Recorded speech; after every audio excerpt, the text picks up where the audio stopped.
Wendy Rose Williams. She's been on my show several times. I think this may be her fifth or sixth appearance. She is an author and hypnotic regressionist, and she's going to be talking to us tonight about her new upcoming novel, The Slow One, Plymouth Plantation. So we want to welcome Wendy Rose Williams. Well, hey there, Rich. Hello, everyone. Well, Wendy, how are you this evening? I'm doing great, thank you. Wendy, we know you have had a lot of experience in the field. Tell us what inspired you to write The Slow One, Plymouth Plantation, as your first novel. Well, what inspired me was my own need to heal and release a tremendous amount of old energy that I just hadn't been able to take care of and hadn't been able to deal with. For example, I really needed to learn how to forgive more easily at a deeper level and to be able to move on graciously. So those were the lessons that just kept coming up for me again and again, and just presented in the form of a lot of spiritual experiences, culminating in needing to write it as a book. Wendy, tell us a little about some of your other work. Introduce us to some of the things that you've been working on. Sure. Well, I had the good fortune to train as a Reiki Master energy healer and also as a hypnotherapist specializing in past life regression, because that experience of having my own past life regressions was just such a life changer for me. It just was so amazing and wonderful, all the things that came out of that I then trained with several people, including Dr. Brian Weiss, and who wrote Many Lives, Many Masters. And I also became a certified spiritual teacher and just started working with clients one-on-one, as well as doing workshops and writing both nonfiction and fiction books in the area of spiritual experiences, and specifically past life regression and just all the benefits that can come from that. Wendy, from a spiritual aspect, why do you feel that ghosts exist? What causes them?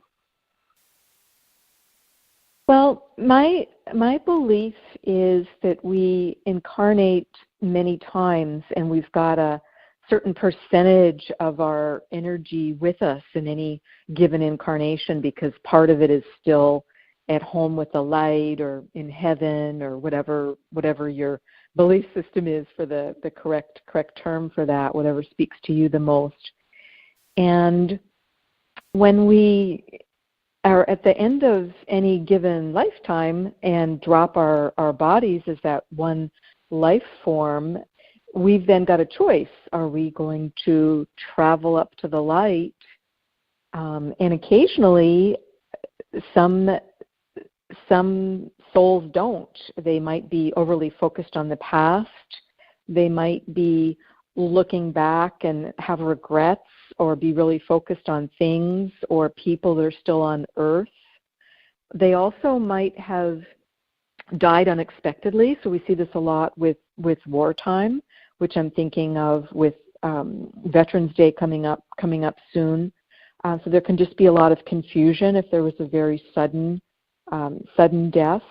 Or we might also be dealing with a personality, an ego self that's part of the soul that's just super stubborn. That was certainly what I learned, to my chagrin, about myself as I really went through this experience. And that soul can be waiting for something or someone. And there also can be feelings of anger, or even of just not feeling complete, like feeling like something more was meant to happen. Or there can even be souls who just feel like they want revenge. There can be just low vibration energy that's going on, and instead of going home to heal it, they choose to stay. So that's my experience with personal experience, as well as what I've experienced with some clients who've needed to do some cleanup in these areas too. Have you discovered that sometimes they're attempting to resolve something that's unresolved? Yes. And I think what's ironic and can be sad about that is if we would just go to the light, anything and everything can be resolved in a very beautiful way, because we go home and we heal and we reintegrate with the rest of our soul energy and are able to see things from a much higher vibration, a much higher level, and we also can benefit from counseling from our guides and just other wise beings, and just have a much better take on anything and everything that may have happened. Wendy, you partially touched upon this, I think, but could you elaborate a little bit on what do you think ghosts are energetically? Well, as I mentioned, I believe souls are eternal, and that ghosts are simply stuck energy. They're earthbound energy as an aspect of the soul that didn't go home after a given incarnation. And when you've got that sort of energy and it doesn't have a body, that really can become problematic over time, because the vibration can just drop lower and lower. And the ghost can get to the point where it just does not have enough energy of its own to get home. So that can be an issue. Wendy Rose Williams, tell us what it was like when you first encountered your ghost. Where was this and when?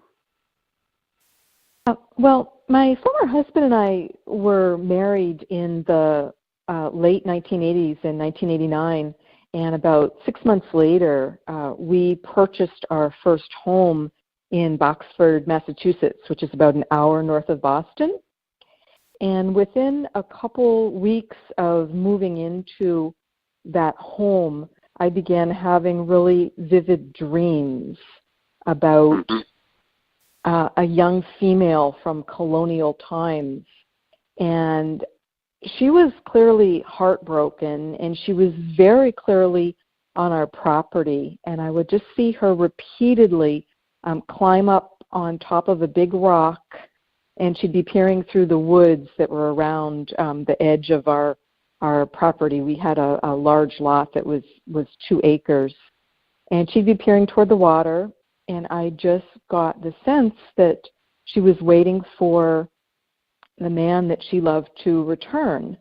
And I just didn't know what to make of it, because I don't usually have very good dream recall, and it was just so vivid, and it just kept repeating and going on, and I realized that I wasn't dreaming. It would start off as a dream, but then I would be fully, absolutely awake. I mean, I would be sitting up, turn on the light, like pinch my arm awake, really, really awake, and it would just continue that I would have this experience where I was seeing her. And she was dressed in clothing from that time period? Yes, that was my clue. It was pretty recognizable that it was colonial times. I don't think I would have been able to time date stamp it so well, except I could see she had like a white apron on over her clothing, over her skirt and her top, and she had on a white kerchief. So it looked to me like colonial times, like Puritan clothing. Did she seem at all aware of you or not? Oh, that's a good question. No, she maybe she was at some level, but there wasn't any direct interaction between us because she was so focused on putting all her energy into trying to have this man appear. So it was like I was watching her from the back almost, and she was looking out toward the woods, toward the water, even though you couldn't see the water from our house because we were a good bit inland, but I knew she was looking directly east, which was where the water was.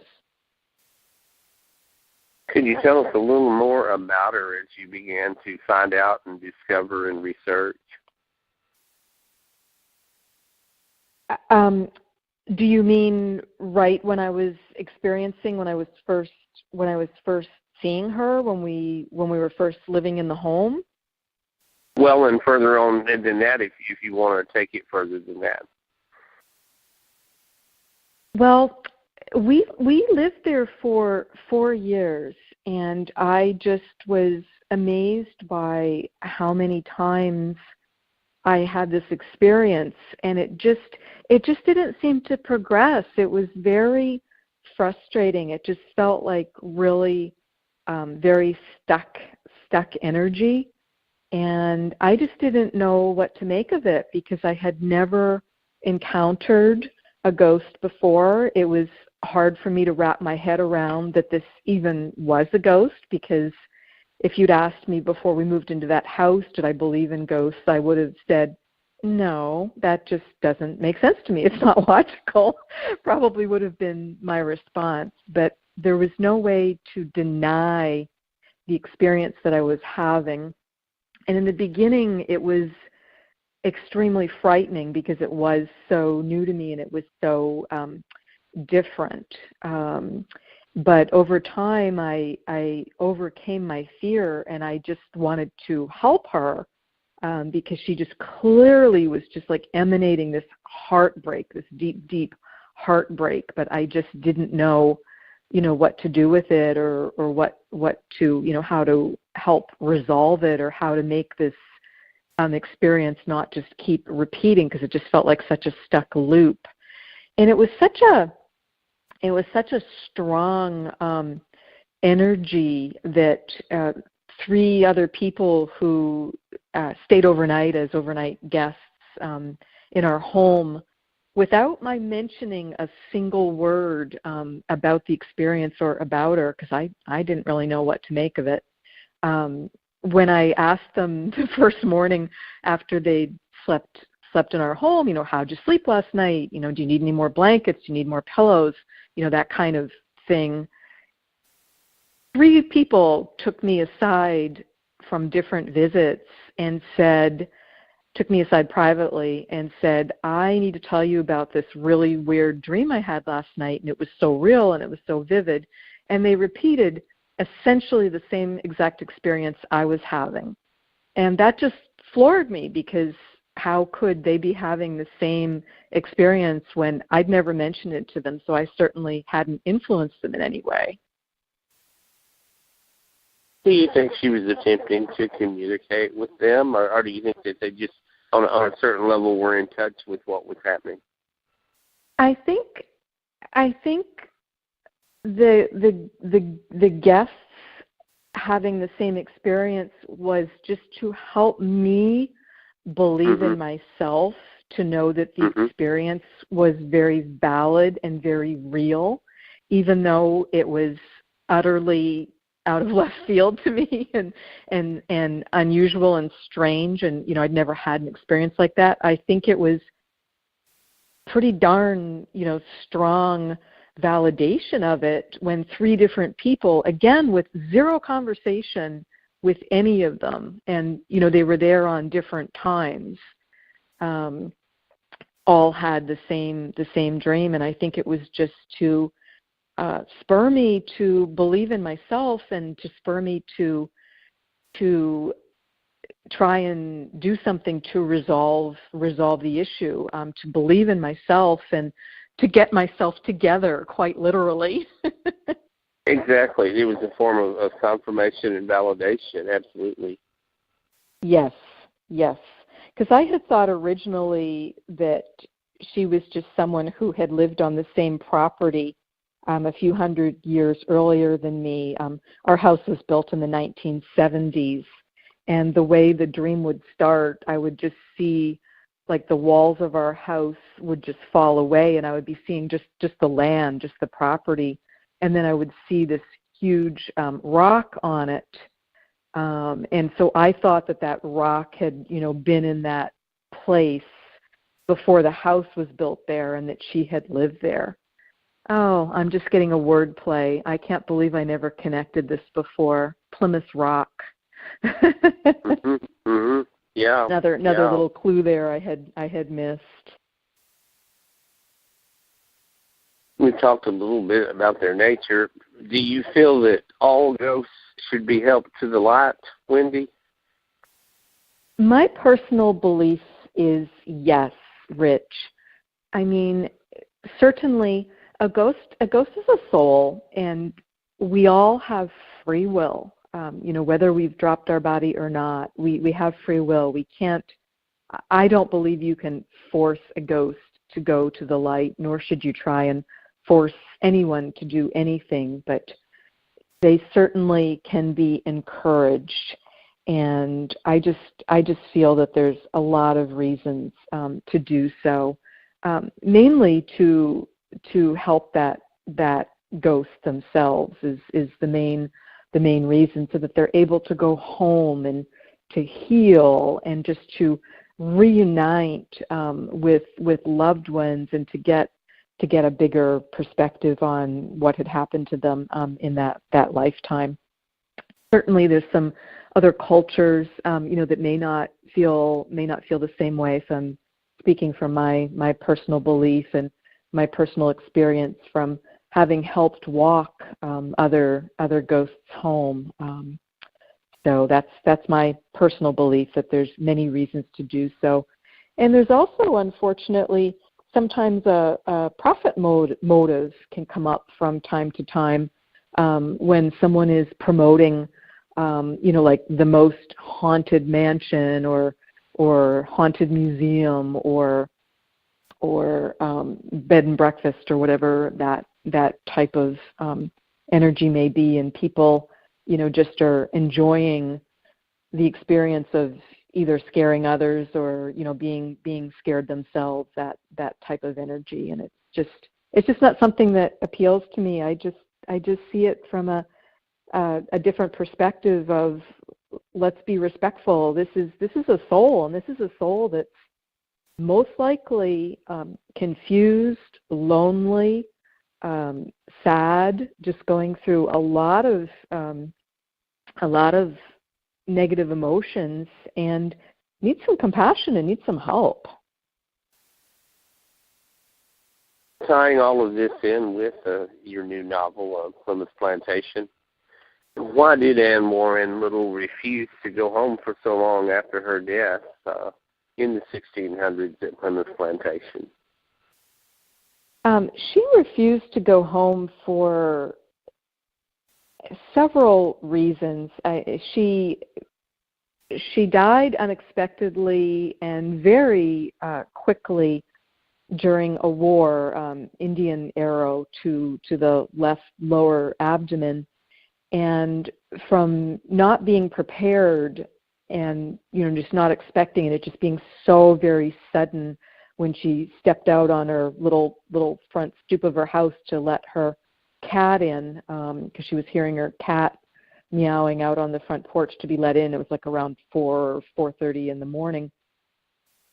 Because of it being so sudden, that can lead to a lot of confusion and just a lot of regret from not being prepared at all. And she also was so tuned in to her family, to her children and grandchildren and just family members, that she was just really frantic trying to find them and find what had happened to them.